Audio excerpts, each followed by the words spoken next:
Hello, everyone. I'm Justin Silverman of the New England First Amendment Coalition. Thank you for joining us for another 30-minute skills. For those joining us for the first time, welcome. These monthly lessons are a quick and efficient way to hone your reporting skills and build on your First Amendment knowledge. But they're also more than that. As those who join us every month already know, these lessons are a way for you to reconnect with a community of journalists, researchers, attorneys, and academics. So to everyone, please use the chat, introduce yourself, showcase your own work, and feel free to connect with others. Also, make sure you register for our upcoming lessons, such as how to start your own podcast, education reporting. We have a 2-part writing workshop, as well as a class on broadcast journalism. Registration links to all of these lessons can be found at nefac.org. Previous 30-minute skills are also available at nefac.org and on our YouTube channel, 5 Freedoms. Today's presentation will focus on the most effective and considerate ways to cover marginalized communities. This lesson is supported in part by the estate of Gloria L. Negri. Gloria was a trailblazing journalist at the Boston Globe for more than 50 years, and this program is part of her legacy of newsroom education and her lifelong commitment to local journalism. You can learn more about Gloria and other NEFAC supporters at nefac.org/supporters. During today's presentation, I again encourage you to introduce yourself in the chat and share your own experiences and resources. You can also use the chat or the Q&A button to ask questions of our instructor. We'll get to as many of those questions as possible. We have a lot to cover and not a lot of time, so let's get started. Audie, all yours. I'm a reporter at VTDigger, and I cover equity, which includes covering a lot of the marginalized communities that have typically not been in the news much in Vermont, which, as most of you know, is the second whitest. I think we've dropped to third whitest state in the country. So yeah, there's my information out there. And if you Google me, you'll find me very easily. So I'm going to talk a little bit about my background. I'm a lifelong reporter. I was born in India. I reported there briefly in Bombay. And I came to the US for a master's and in journalism, and I stayed on and became a community news reporter in various different beats up and down the East Coast, largely in Boston, greater Boston area, and now I'm in Vermont. So when I came to Vermont, I realized that it's a very different community from being in New England, where I could see people like myself, and suddenly I was covered in a surrounded by people who were curious about me, but it was hard for me to find community. This was in the middle of COVID. So the other funny thing is every time you met even a person of color, they'd be so excited. There's a Vermont People of Color organization, and they reached out to me maybe on my third day at work saying, "Oh my God, we're so happy to have you. Please tell us about yourself." And kind of that was like my first local community that I formed beyond my newsroom, which was completely remote. And I soon found that as I met more and more people about how isolated communities of color in Vermont are, how they really don't understand access to resources, there were language issues. And I kind of, in an effort to help them, I started telling some of their stories. And it kind of became this beat that we didn't exist. And at one point, I went up to my editors and I said, "Hey, do you mind giving me the equity beat name?" And I kind of made a presentation about it to say that, one, there aren't a lot of equity reporters covering equity or marginalized communities in New England. So, it would be a win for VTDigger, and to have the title would kind of signal to communities that they have a person they can reach out to. Because I was a Chittenden County reporter, that's the largest most populous area here. And that is where a lot of the marginalized communities are. One of the first things I looked at was census data, and I realized that Vermont in recent years have been taking in large numbers of migrant population refugees from all over the world, from Africa, from more recently from Ukraine and the Sudan, and Afghans since the fall of Kabul. And so I thought it would be a really great way for me to be able to tell their stories, tell the story of immigration, tell the story of how hard it is for people like this to find a footing in a place like Vermont. And one of my first stories, I obviously said that, oh, I should go to the refugee, to the groups that help refugees to find out what's going on. So I reached out to USCRI, which is the blanket organization around the US that helps refugees resettle. And they would not talk to me. I never heard back. I never got a call back. I kept calling. And then one of my editors said, oh, don't bother with USCRI. They never talk to media. They don't talk to us. And I was like, well, how can I tell these stories if I can't talk to the organizations of the people who have the information? And fast forward, I went to all these events where I covered like an Eid event in Burlington that some local Muslims were hosting. I went into knitting. I found a Black women's knitting group, and I wrote about that. And, in doing these small stories, I think I kind of got a footing. And at the first event where local Afghans celebrated Nowruz, or the New Year, I met USCRI people there, and I said, I've been trying to do these stories, and they were very nice. And long story short, I finally got a ground in. And today, USCRI folks will call me first and say, hey, Audie, is there something that you would want to cover? And I'm actually in the process of writing about, the refugee funding and how it's particularly affected Afghan communities in particular in Vermont. And so that's a story I'm working on this week, and that I would have never gotten if I didn't, keep persevering to get my foot in the door at USCRI. And so here are some of the stories where I kind of went out and tried to see how I could find some footing into this community. And some of the best ways are, the low-lying fruits, an event that's happening. Honestly, like the Nauru story may not even have been something that Vermont Digger would have ever covered, but I think it's important to do those soft stories in order to gain the trust of communities that really don't have any connections to media. And if they do, they don't really, they don't really understand how it works. And there's a lot of uncertainty and nervousness about talking to a reporter. So one of my first suggestions, if you're looking to get more diverse sources or cover your marginalized communities, is, look at census data, find out what events are happening in your neck of the woods. Public events are always a great way to get a foot in the door. Community centers are a great resource. They're often the people who are providing things like housing, food, nutrition, health information to communities that may not have access to that information or have language barriers. And these community centers are, like a Boys and Girls Club. We have something called the King Street Center here that works with marginalized young families. And those are great places. They're always looking for publicity. Organizations like USCR, like the refugee resettlement offices, community organization. We have something called the Afghan Alliance that I honestly didn't know about until I started poking around. Local groups. And then when you go to these events, look for the movers and shakers. There's always someone who's organizing it. Pictured in this is Reverend Mark, who's like a huge mover and shaker in the Black community in Vermont. He literally knows everybody and everything that's going on. Again, took me a while to gain his trust. And now he jokes, like, I think I went to the State House the other day, and he called my name from the back of a room and said, oh, Audie's in the room. She's on the Black beat. And everybody started laughing because that's just who he is. So you want to get those people in your corner, because they're the people who have the sources you'll need to tell these stories that not a lot of people are saying. And so, I don't want to spend a lot of time on equity, but, I just thought this was a good way of entering, kind of getting an insight into why I think coverage of these issues is important.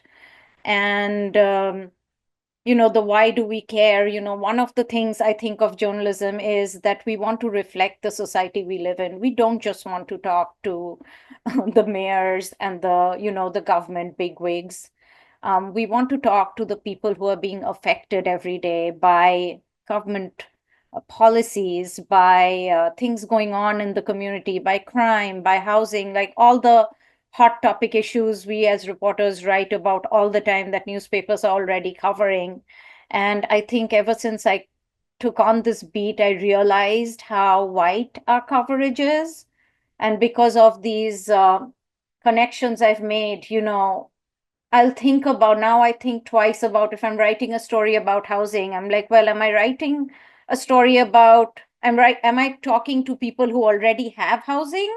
Or is my story going to help somebody who's looking for a home at a very difficult time when housing is scarce and often unaffordable?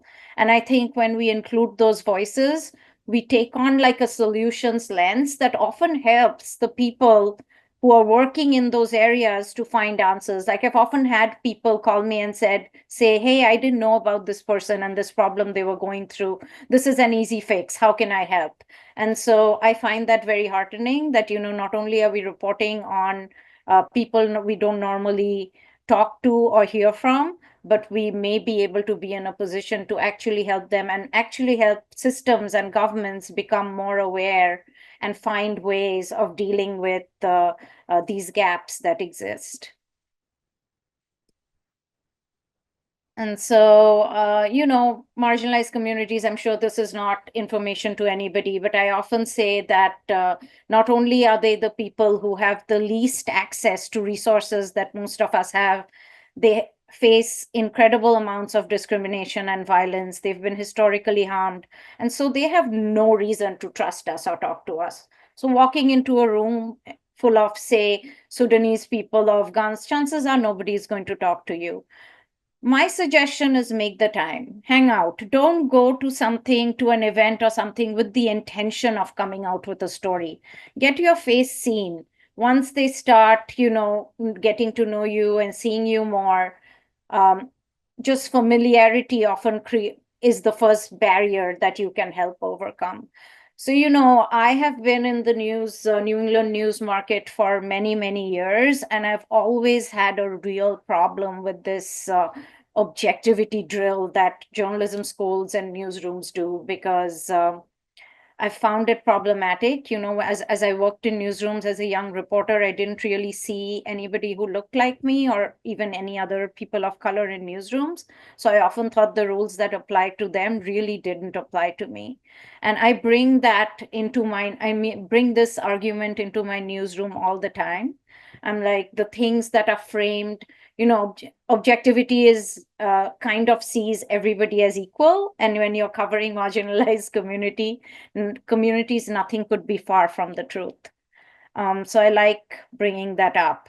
So say you've done all this work and you've gained the trust of some communities, some community members, you've gotten an invitation to go into somebody's house to maybe cover an issue. In this case, the story that I'd written about was about a young Afghan family resettled in Vermont, no roots or connections to anything, and they were working with this organization to find their first home in Vermont.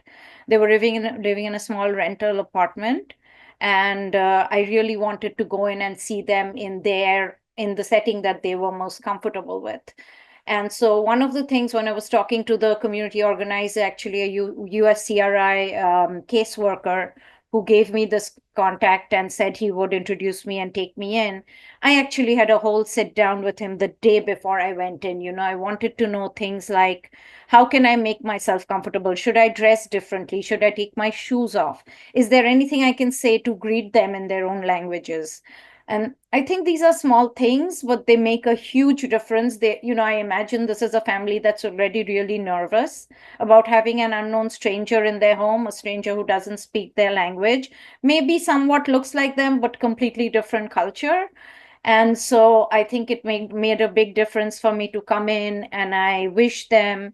And then I asked if I can take my shoes off, which I did because I saw all the shoes were lined up in front. So I took off my shoes, made sure I didn't wear socks with holes in them. And, when you went in, now, in traditional settings, when you go in to interview people, we have this rule: we don't take anything, we don't take a pen, we don't eat the food. We all go to all these election events with all this food laid out, and it doesn't matter how hungry are you, don't do that. But this was a very different scenario. In a lot of cultures around the world, it's actually considered really rude to not sit down and break bread with them or to have tea. In this case, it was tea and nuts. And I personally didn't feel the need, honestly, to not do that. And I think there was a lot of small talk. The tea was delicious. And it kind of helped us. I come from a culture where we also drink a lot of tea, so it was very easy for me to establish that rapport with them before I started asking them questions and before I took my notebook out, because you really want to.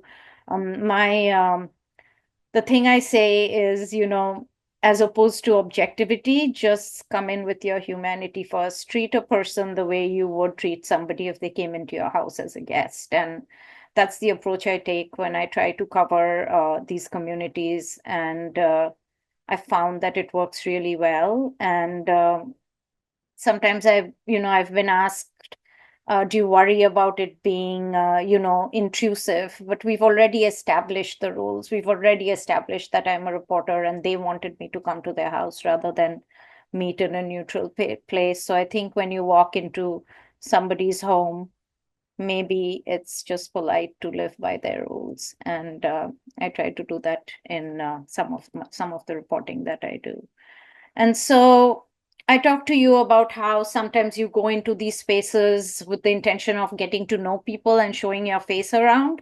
Soft stories, again, these are not stories most of us I would have possibly covered in my beat, but I had a chance, and I thought these were stories that gave me a little bit of footing in the communities, and it made them seem more seen and heard in ways they haven't been before. And for me, I was doing it for a different reason. I want to be able to tell the deeper stories of the injustices and difficulties they face, um, just leading their lives on a daily basis. And I don't think I can do that until I can get the contacts and tell the stories and see them as normal human beings in ways that traditional media often has not done.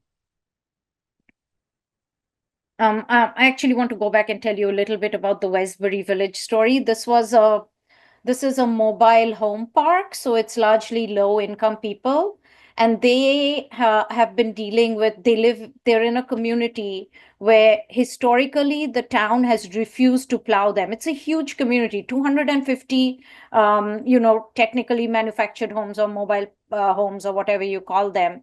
A lot of them are middle income people, retired teachers, older people, young retirees, or low income people working in schools or for the city or in different jobs.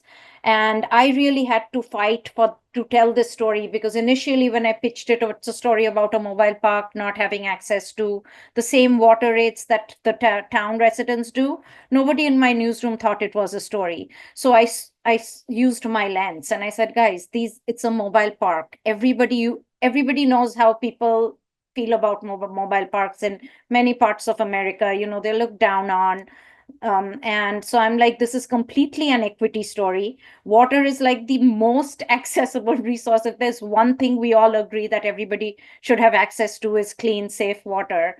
And so I kind of pitched it with an equity angle tone, saying that these are 250 people who are low income, living in a mobile park that the city has ignored to the point that they can't get fresh water and their roads are not plowed. And it definitely changed the attitude with which the story was received. And, I honestly went in and wrote it as like I would write any other story. But sometimes I feel I have to make that lens shift in my newsroom to help people see that honestly, every story can be an equity story. I don't have to try very hard.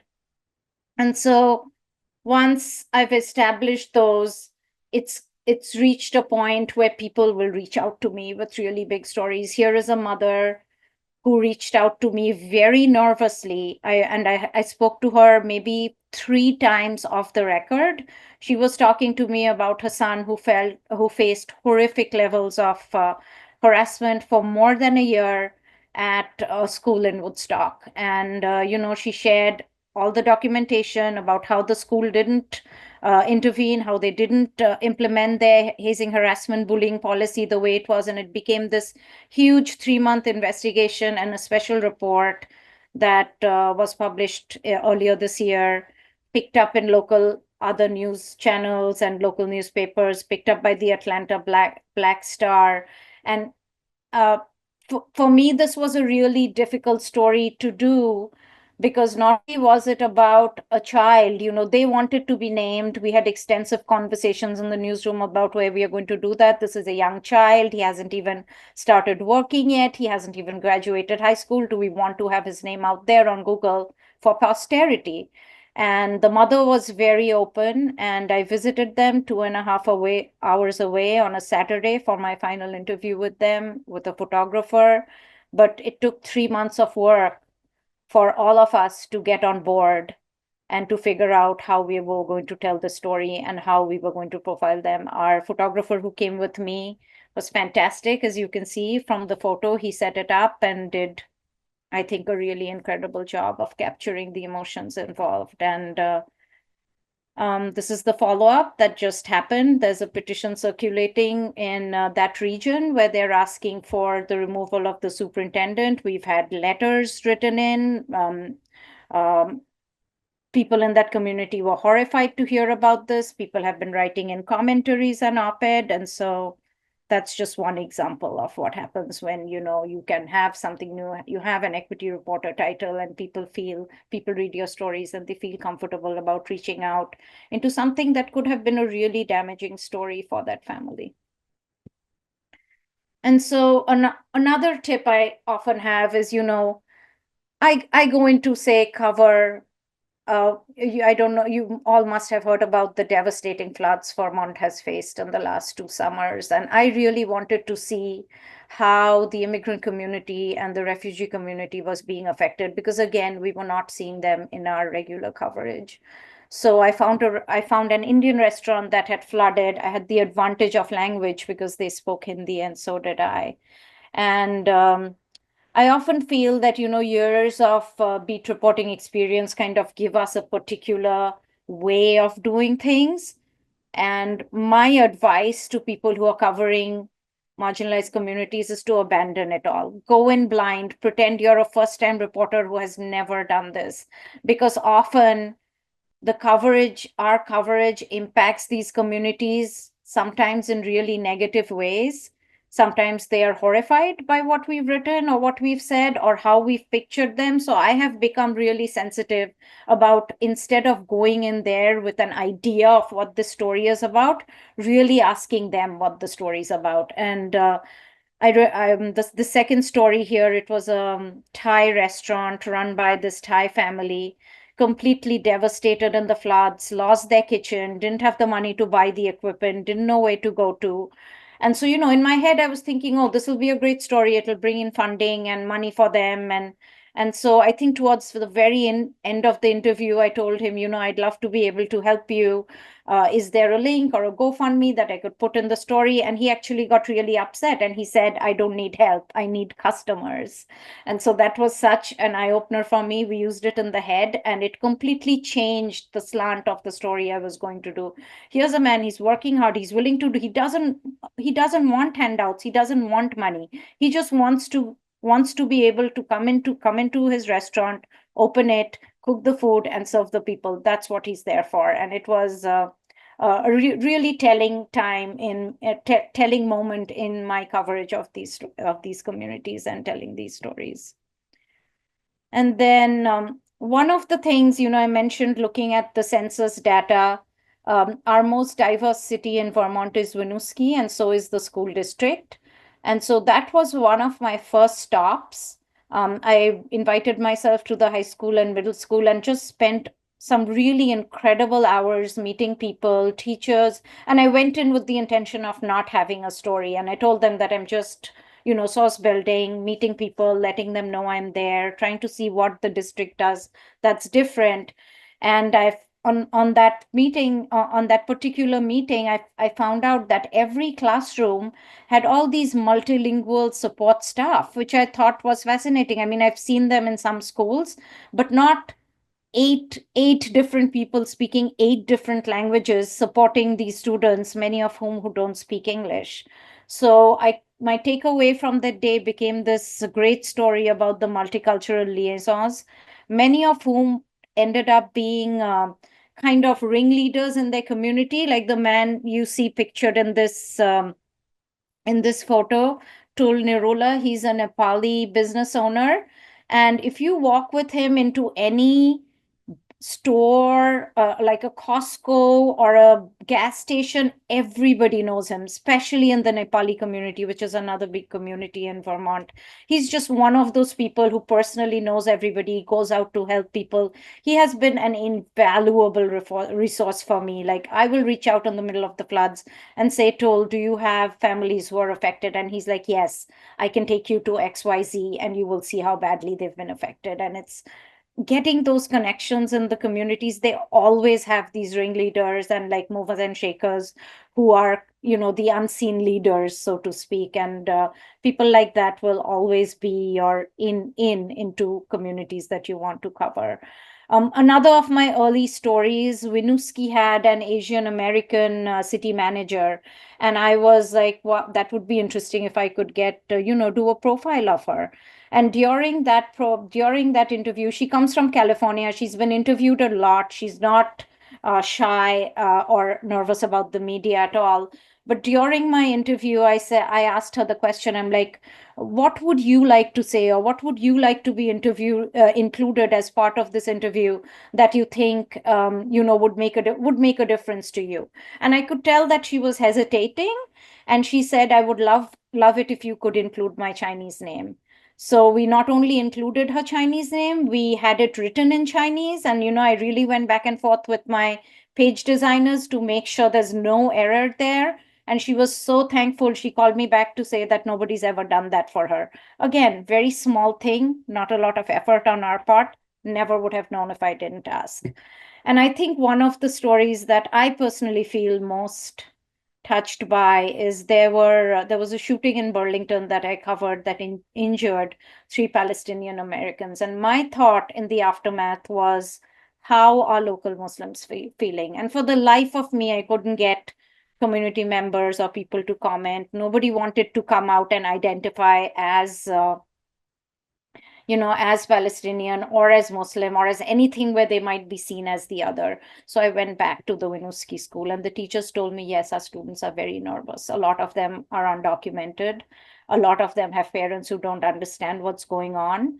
And this English teacher invited me into her class where I spoke with these 3 students that we didn't identify, who just gave like heartbreaking accounts of what their everyday fears were like, how their parents were dropping them to school, how they are nervous to walk home alone, how they are scared they'll be targeted because they have head coverings and hijabs on. We do need to conclude for today, but before we do, we did have one question regarding the acronym used in one of your initial slides, POGM. Can you tell us what that stands for and the significance of it? Yes, it stands for People of the Global Majority, which is majority Black and brown people. It's a term that a lot of immigrant communities have been using all over the world. I think it's kind of made its inroads into America recently. Hasn't become popular, but I encourage you guys to look it up. A lot of news organizations around the world use it in favor of words like minority and ethnic that a lot of those communities find damaging. Great. Thank you. That's really helpful, as was this entire lesson. Really appreciate your time. And again, we'll provide all of your slides online for everybody to access. Thank you, Audie. Thank you again. And big thanks to everyone who was here today, who joined us.